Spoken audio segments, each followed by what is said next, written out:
자, 동아일보입니다. 송평인 칼럼. 오늘 올라온 칼럼인데 불편한 대통령이라는 제목의 칼럼이 떴습니다. 내용이 충격적이에요. 윤석열 대통령이 후보 시절 손바닥에 왕자를 새기고 토론회에 나왔을 때만 해도 예상치 못한 이질적인 행태에 깨름직한 느낌이 없지 않았지만 열심히 하다 보면 그럴 수도 있지 하고 지나갔다. 여기서부터 너희들의 무식함, 무지함, 나쁜 이걸 어떻게 그럴 수 있지 하고 지나가나? 나 진짜.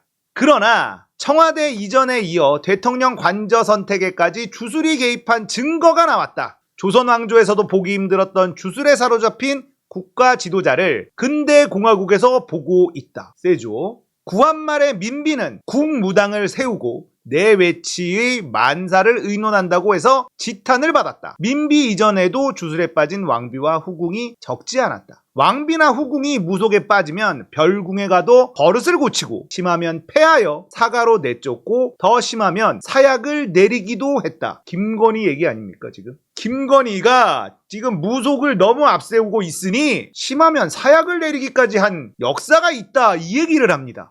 섬뜩하죠. 김건희 여사의 한 녹취록에는 스스로를 비범한 무속인으로 자처하면서 청와대는 터가 좋지 않아 들어가지 않을 거라는 취지로 단호히 말하는 대목이 나온다. 윤 대통령은 당선된 뒤 대통령 집무실이 채 마련되지 않았음에도 임시로라도 청와대에 들어가지 않았다. 터가 나쁜 곳에는 불안해서 하루도 살 수 없는 심리가 상궤를 벗어난 고집으로 드러났다. 우리가 옛날에 다 했었던 얘기, 조중동이 알고도 입 딱 닫고 있었던 얘기를 그냥 쏟아내기 시작합니다. 터가 나빠서 하루라도 거기에 잘 수 없다 이거였잖아요. 그래서 아크로비스타에서 출퇴근했었잖아요. 집무실로. 우리는 그때 열심히 떠들었는데 조중동 입 딱 닫고 있었단 말이야. 근데 이젠 쏟아내기 시작한다는 겁니다. 대통령 관저는 본래 예정된 육군참모총장 공간에서 외교부 장관 공간으로 바뀌었다. 수염을 날리며 육참총장 공간을 찾은 사람은 천공은 아니었다. 그렇지만 수염을 날리며 누군가는 다녀갔고 그 사람이 백제권이라는 관상 풍수가로 드러났다. 대통령의 사람들은 천공을 무속인 대신 역술인이라 부르더니 백씨에 대해서는 관상은 빼버리고 풍수 전문가라고 지칭했다. 주역에 담긴 지혜, 풍수에 담긴 지혜를 논리적 용어로 설득력 있게 풀어내는 학자들이 없지 않다. 그러나 그런 학자들은 관상 따위는 보지 않고 길흉을 점치지도 않는다. 주술적인 역술인이나 풍수가가 관상도 보고 점도 친다. 공간이 의식을 지배한다는 뜬구름 잡는 소리나 하면서 청와대 터는 왜 흉하고 용산은 왜 길한지 설득력 있는 설명은 없다. 육참총장 공간이 낡아서라면 왜 관상쟁이 풍수가가 등장하는지 해명해야 한다. 해명할 수 없으니 숨기려 한 것이다.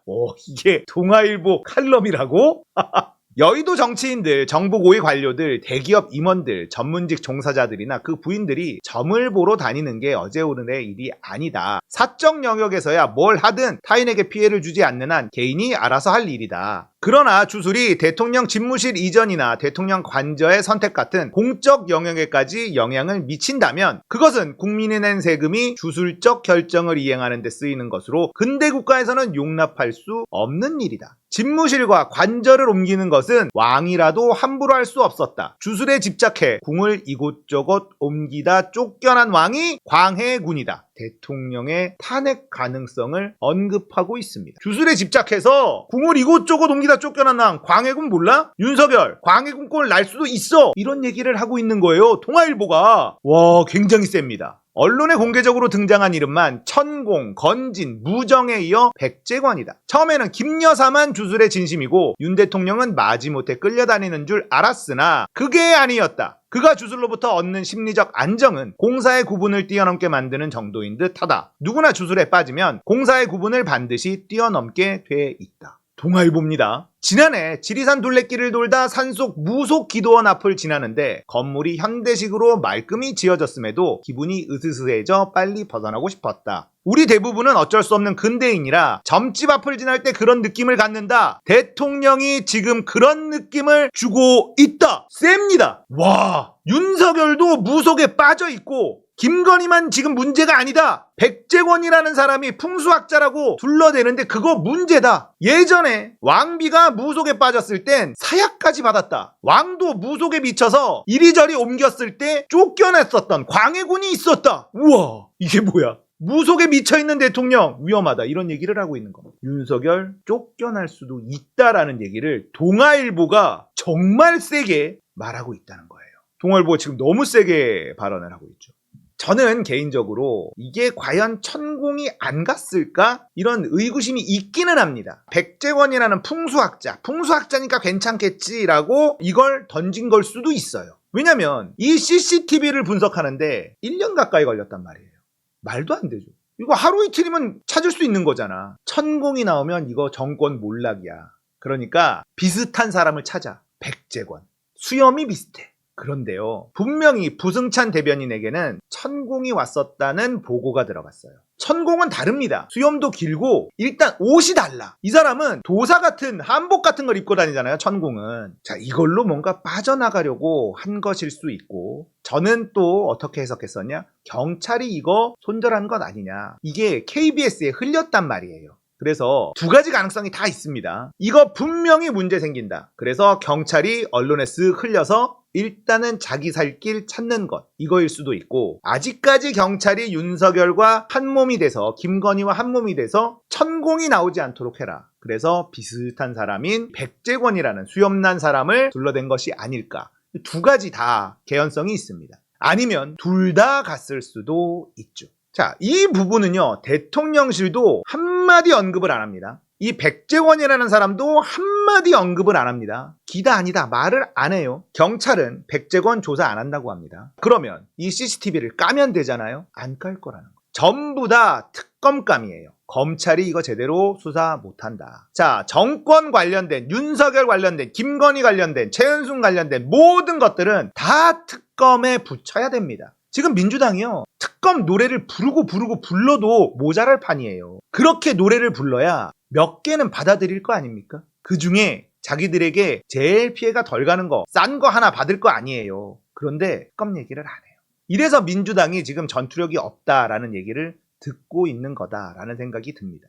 여러분들, 국민의힘 그전에 미래통합당이었나요? 자유한국당이었나요? 김성태가 원내대표일 때 김경수 도지사 특검 받으려고요, 죽탱이 맞아가면서 단식 농성하고 이랬었어요. 그래서 죽탱이 맞았을 때 기억나시죠? 김성태 죽탱이 딱 맞고 넘어졌어. 그 배가 이렇게 까졌어. 옷이 벌러덩 뒤집어져가지고 사람들이 막 옷을 내려줬는데 김성태 손으로 다시 옷을 올리는 장면, 좀 더 불쌍해 보이려고. 그러면서까지 특검을 얻어냈단 말이에요. 근데 지금 민주당은요, 대상 싸울 줄 몰라요. 싸우다가 죽탱이도 맞고 옷도 막 까부러지고 막 이렇게 해서 싸워야 되는데, 싸우다가 흙탕물 요만큼 튈까봐 그냥 흰 옷 입고 조심조심 이러고 있잖아. 이러니까 싸움이 됩니까? 이러면 뭐가 문제냐면요, 지금 공무원들 사회가 부글부글 하고 있단 말이에요. 양심선언 할 만한 공무원들 지금 널리고 깔렸단 말이에요. 근데 민주당이 안 싸워주니까 양심선언을 못해요. 민주당이 지켜줄 거다, 이런 믿음을 주지 못하기 때문에 그렇습니다. 막 싸워줘야 정권 넘어간다, 정권 민주당이 다음에 잡겠구나, 그러면 나 양심선언에서 민주당에 붙어야겠다, 이런 사람들 나올 수 있다고요. 지금 잘못된 게 얼마나 많습니까? 그런데 민주당이 싸우지 않고 있어요. 이렇게 안 싸워주면 양심선언 할 수 있는 사람이 없습니다. 민주당 제발 좀 전투력 갖고 들이받고 싸워줬으면 좋겠고, 동아일보가 이런 칼럼을 냈다라는 건 분명히 의미심장하다. 조중동의 이 연결고리가 지금 끊어지고 있어요. 동아일보 이미 갈아탔습니다. 넘어갔어. 중앙일보도 조만간 넘어가지 않을까 생각합니다. 조선일보가 어떻게든 띄워주려고 하겠지만 그것도 쉽지 않을 겁니다. 임계점이 다가오고 있다.